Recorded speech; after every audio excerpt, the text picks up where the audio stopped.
So Batman Arkham Knight just released, and the PC version was so broken that it's actually been pulled from the digital store so that you can't buy it anymore on the PC.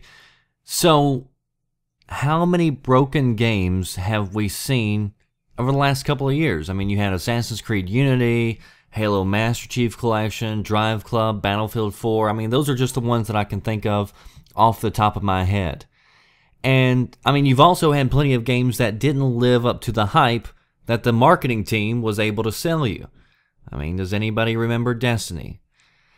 So, you can blame publishers, you can blame devs, but you also can blame gamers.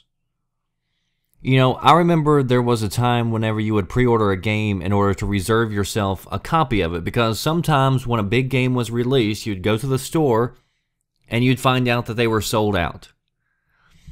And it didn't take long for publishers to realize, well, if they're willing to pre-order a game a few days in advance, why not get them to pre-order the game a few months in advance?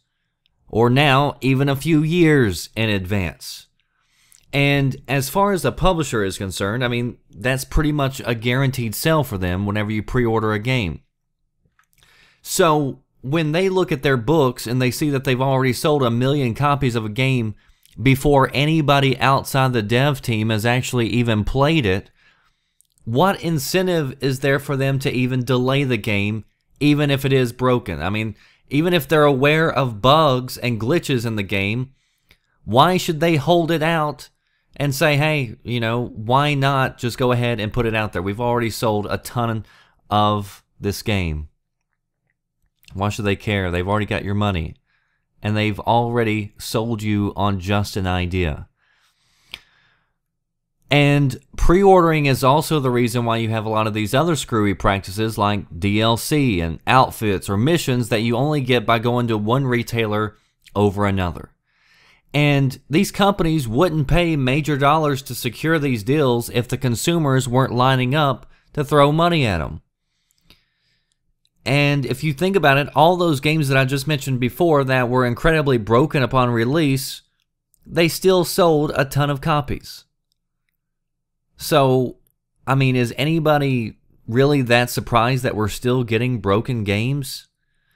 And at least with Batman, part of the problem, or part of the solution, I think, was that Steam, you know, and other companies are allowing refunds. So that's probably why Warner Brothers ended up deciding to actually pull the game, because now those sales aren't so secure anymore. People can actually pull out and get their money back. But why are so many people lining up to throw money at unfinished games in the first place? And I mean, I get that some people, you know, have the luxury and $60 really isn't nothing to them. And, I mean, that's fine.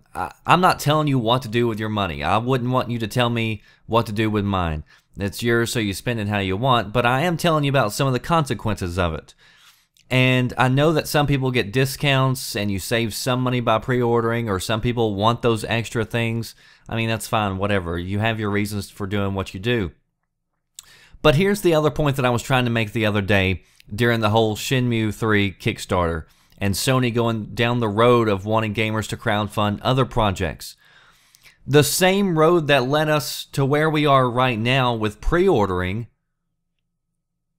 is leading us down the road to fork up the cost of development from the very start of it. And it's just one more fall on a slippery slope is the way that I see it. And if you think we have a problem with broken games now, with all these publishers posting in millions of dollars to make this game, what makes you think the quality is going to be even better when it's you putting down the money to get this game developed? And some people equate Shenmue 3 to just pre-ordering the game. They're saying, hey, how is this any different from just pre-ordering the game? But you're not pre-ordering anything. There is nothing for you to receive yet because there is no game. And a lot of Kickstarters have taken people's money only to have those developers up and leave the project. Nothing is guaranteed. You are not guaranteed a copy of the game because you donate to Kickstarter. And so sometimes gamers are out of money and never see anything for it. You know, unless one of the devs lives near you and you see them driving a nicer car to work, then you might see something out of your money. Now, I don't necessarily think that you've got that problem with Shenmue 3 because Sony has stated that they are going to make sure that this game gets finished. So, I do think you are going to get a product for this, but it's the same principle. And, you know, I was reading Neogaf the other day, and they had a huge topic on how people were suckers for pre-ordering games. And they said, look at Batman. And they talked about how dumb it was for people to spend money on games that aren't even out yet.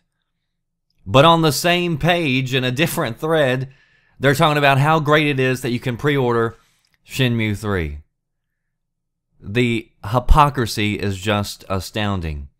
It's your money, you do what you want, but there are consequences for it. I, for one, don't pre-order games, and I wouldn't suggest pre-ordering games. If there's something not in the base game, I can just live with it. That's usually what I'm going to do. So, post below, let me know, should gamers stop throwing money at unfinished games or unproven games? And do you think it's a dangerous road to go down from pre-ordering to also having to develop? That does it for me, The Red Dragon. I'll see you next time. Thanks for watching.